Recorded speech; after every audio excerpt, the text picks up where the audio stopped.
नमः शिवाय। किसान रोने लगा, तब भगवान नारायण ने धनतेरस की पूजन का महत्व समझाया। तब भगवान ने धनतेरस की पूजन का महत्व समझाया। सुनो किसान, मृत्यु लोक में रहने वाला मानव अगर धनवंतरी की पूजन करता है, धनतेरस के दिन कार्तिक महीने में पड़ने वाली सुंदर त्रयोदशी तिथि को जो धनवंतरी की पूजन करेगा, उसके घर से लक्ष्मी कभी बाहर नहीं जाएगी। नारायण जैसे बोले तो किसान तुरंत प्रसन्न हो गया। प्रभु प्रभु, आप मुझे वो उपाय, आप मुझे वो पूजा का प्रयोग, आप मुझे वो महत्व उस धनवंतरी पूजन का, उस धनतेरस की पूजन का बता दीजिए, जिससे मेरा कल्याण हो जाए, जिससे मेरा उद्धार हो। भगवान विष्णु बोले, किसान सुनो, ये धनवंतरी मेरा ही एक अंश होता है। जैसे मेरे हाथ में शंख चक्र गदा पद्म सब धारण करा हुआ हूं, उसी तरह धनवंतरी का स्वरूप का यदि आप दर्शन करेंगे, आप धनवंतरी के चित्र का अगर दर्शन करेंगे, तो एक हाथ में उनके भी चक्र है, एक हाथ में उनके शंख है, एक हाथ में उनके औषधि है, एक हाथ में उनके अमृत का कलश है, और भगवान स्वयं नारायण का अंश प्रकट हो रहा है। बोल धनवंतरी भगवान की, धनवंतरी भगवान की। कहते हैं धनवंतरी भगवान का प्रागट्य जब हुआ था, तो भगवान शंकर ने धनवंतरी देव को देखकर कहा, वाह रे प्रभु वाह, क्या सुंदर स्वरूप धारण कर आए हो प्रभु। जब मेरे लिए विष लेकर आए थे तब एक आनंद दूसरा था, पर आज अमृत लेकर आए हो, उसका आनंद दूसरा है। बहुत अलग अलग बातें महाराज। शिव महापुराण की कथा कहती है, दो तरह की वाणी होती है। एक में आपने क्रोध कर दिया, आप शब्द कह दिया, ताना दे दिया, गालियां दे दी, और एक शब्द अमृत का मीठा बोल दिए, प्रेम की वाणी बोल दी, उसका एक आनंद दूसरा है, उसका एक संबोधन दूसरा है। एक विष लेकर आ रहा है, एक अमृत लेकर आ रहा है। शिव जी कहते हैं जो अमृत लेकर आ रहा है उसका आनंद ही दूसरा है, उसके चेहरे की चमक ही दूसरी है। भगवान विष्णु कहते हैं, सुनो किसान, मैं आपको धनवंतरी पूजन का विधान बताता हूं। भगवान कहते हैं, किसान, सुंदर कृष्ण पक्ष की त्रयोदशी को कार्तिक के महीने में धनवंतरी देव का पूजन, धनतेरस का पूजन माना जाता है। सुनो किसान, एक सुंदर भूमि पर देसी गाय का गोबर से लीपन कर कर, अगर गाय का गोबर ना मिले, सुंदर जल से लीपन कर कर, वहां एक सुंदर चौक को पूर कर, आप सभी को ज्ञात होगा कि चौक पूरने में रंगोली का प्रयोग नहीं होता। आप लोगों को मालूम होगा, चौक पूरने में आटा और हल्दी का प्रयोग होता है। काय का प्रयोग होता है? आटे और हल्दी का प्रयोग। आटे हल्दी का प्रयोग क्यों होता है? क्योंकि आटा समृद्धि को बढ़ाता है, लक्ष्मी वैभव को बढ़ाने वाली हल्दी होती है। इसलिए जब चौक पूरा जाता है भूमि पर, तो चौक पूरते समय आटा हल्दी का प्रयोग करते हैं। थोड़ा सा चावल का दाना या गेहूं का दाना रख दिया जाता है, उसके ऊपर एक सुंदर चौकी, एक चौरंग, एक पाटा रख दिया जाता है।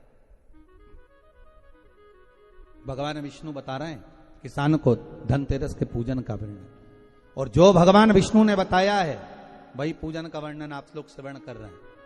आज धनतेरस है, आज धनतेरस का प्रयोग कर पूजन करें, और शिव महापुराण के इस भाव को, विष्णु पुराण के इस भाव को, स्कंद पुराण के इस भाव को आप धारण करें, और जो विधान भगवान विष्णु बता रहे हैं उसके हिसाब से, उसके अनुसार आप लक्ष्मी का पूजन, धनतेरस का पूजन करें। चौकी लगाएं, चौरंग लगाएं, पाटा लगाएं, उस पाटे पर एक सुंदर लाल वस्त्र धारण करा दें, लाल वस्त्र बिछा दें।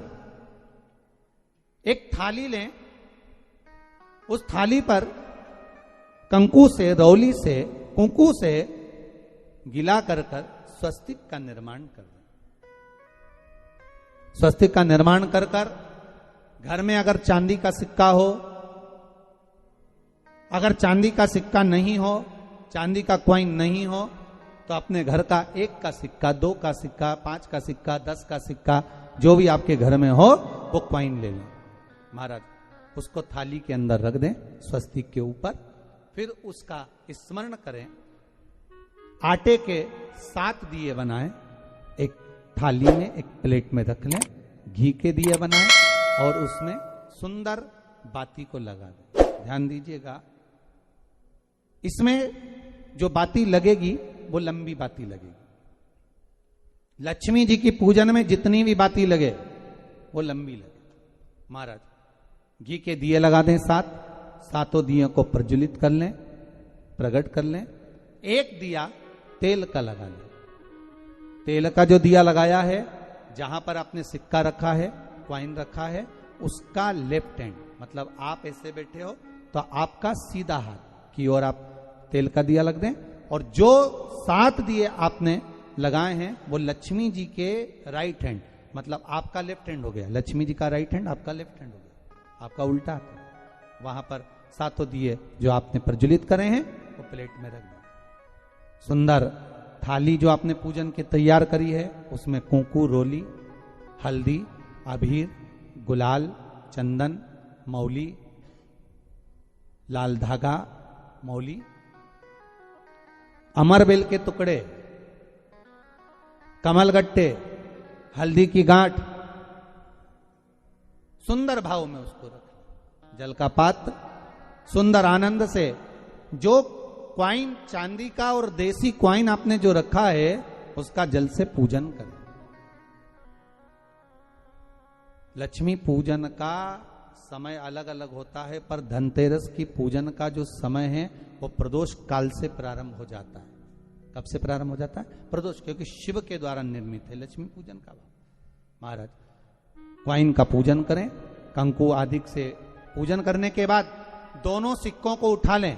दोनों क्वाइन, जो चांदी का सिक्का है और जो देसी क्वाइन है, उसको उठाकर उस पर जो कलेवा है, मौली है, नाड़ा है, लच्छा है, उसको लपेटना प्रारंभ कर दें और उसको लपेटें। पहले चांदी का सिक्का लपेट दे, फिर देसी सिक्का जो आपने रखा है 1, 2, 5, 10 का जो सिक्का रखा है उसको लपेट, थाली में उसको रख लें। फिर वापस उस पर जल का छींटा देकर उसका पूजन करें। महाराज हल्दी, रौली, मौली, चंदन आदि लगाकर सुंदर भाव से चावल को हल्दी में भिगो लें और पीले चावल कर कर उल्टे हाथ में चावल लेकर माता लक्ष्मी के ऊपर जो 2 सिक्के रखे हैं उनका पूजन करें। साथ में जब चावल छोड़ते जाएं तो गणेश जी का भी स्मरण करते जाएं। हे रिद्धि सिद्धि के दाता श्री गणेश जी महाराज, आप हमारे यहाँ पर सदा माता लक्ष्मी को लेकर, कुबेर भंडारी को लेकर सदा विराजमान रहें, नारायण को लेकर सदा विराजमान रहें। चावल छोड़ते जाएं और बाबा से विनती करते जाएं, माता लक्ष्मी से निवेदन करते जाएं। भगवान शिव का स्मरण करें, भगवान नारायण का स्मरण करें, माता लक्ष्मी का स्मरण करें, रिद्धि सिद्धि के दाता भगवान श्री गणेश जी महाराज का स्मरण करें, छोड़ते जाएं। जब चावल पूर्ण छोड़ दे में पूजन पूरी तरह से हो जाए, तब महाराज 7 सुंदर आनंद से अमरबेल के टुकड़े, अमरबेल वृक्ष पर एक पीले कलर की बेल चलती है, पीली, उसमें पत्ते नहीं होते, वो किसी भी वृक्ष पर डली रहती, वो अमरबेल कहलाती। ये अमरबेल लक्ष्मी पूजन में, समृद्धि के लिए, मकान के मुहूर्त के समय पर, गृह प्रवेश के समय पर बहुत कार्य आती है।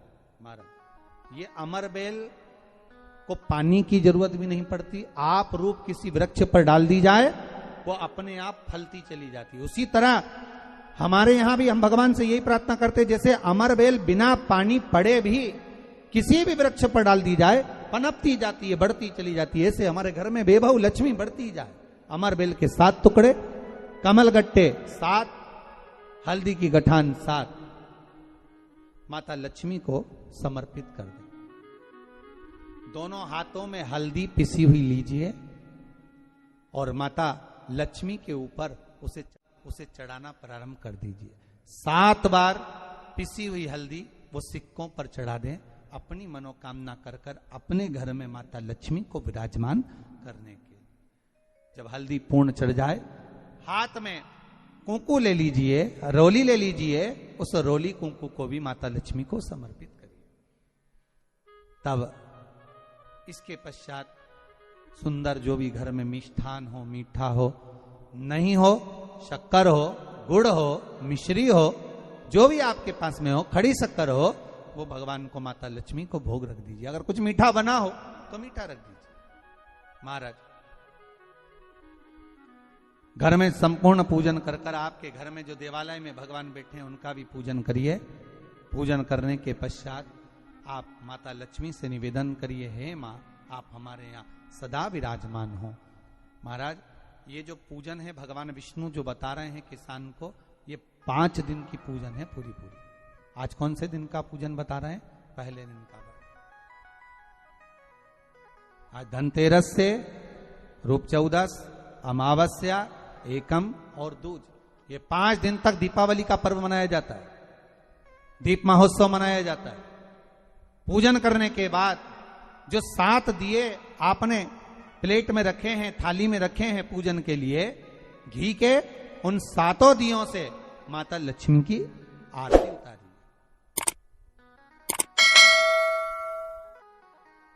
उन 7 दियों से माता लक्ष्मी का पूजन करिए। माता लक्ष्मी से विनती करिए, मां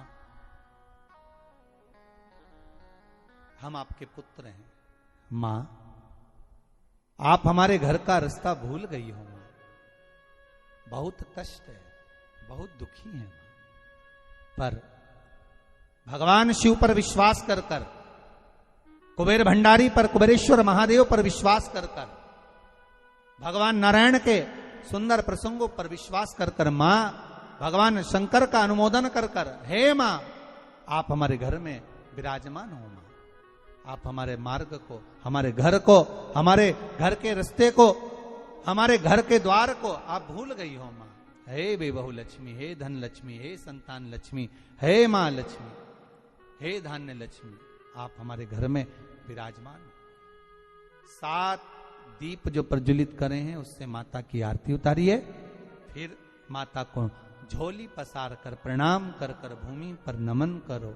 जब झोली पसार कर प्रणाम करें, झोली को अपनी ओर गिरा लें और माता को नमन कर कर जो 7 दिए आपने लगाए हैं, उन 7 दिए को अलग अलग स्थान पर ले जाकर, जैसे घर के हॉल में, एक रसोई घर में, एक जहां पर आप लक्ष्मी रखते हो उस स्थान पर, एक घर के द्वार के पास में, एक तुलसी के क्यारे के पास में, ऐसे अलग अलग 7 स्थान पर उन दीप को रख दिया जाए। महाराज एक भगवान का जहां पूजन हुआ है, लक्ष्मी की जहां आराधना करिए, एक दीप वहां पर भी रखा जाए। जो तेल का दिया लग रहा है उसके पास में, फिर कहेंगे तेल का दिया माता लक्ष्मी के उल्टे हाथ पर और घी का दिया माता लक्ष्मी के सीधे हाथ पर।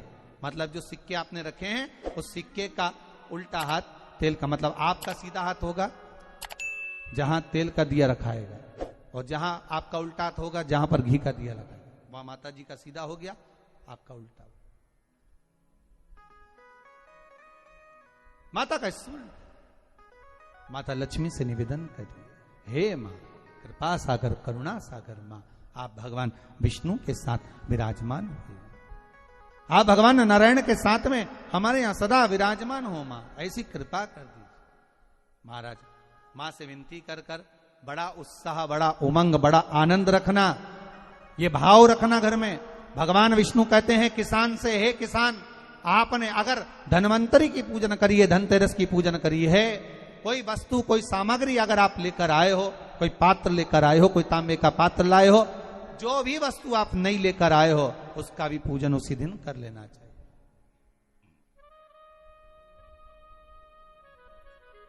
उसका भी पूजन कर लेना चाहिए। बड़ा भाव रखकर भगवान विष्णु ने किसान को बताया, बड़ा भाव। किसान सुनकर बड़ा प्रसन्न हुआ। नारायण प्रभु, क्या मां फिर मेरे घर में रहेगी? भगवान कहते हैं सुनो किसान, ये लक्ष्मी अगर आप धनवंतरी का पूजन करते हो, धनतेरस का पूजन सुंदर कार्तिक के महीने की कृष्ण पक्ष की त्रयोदशी को अगर आप कर रहे हो, तो ये लक्ष्मी भले मेरे साथ बैकुंठ में जाकर रहे, पर लक्ष्मी का एक अंश तुम्हारे घर से कभी नहीं जाएगा, वो सदा विराजमान रहेगा। ऐसी है मां धनवंतरी की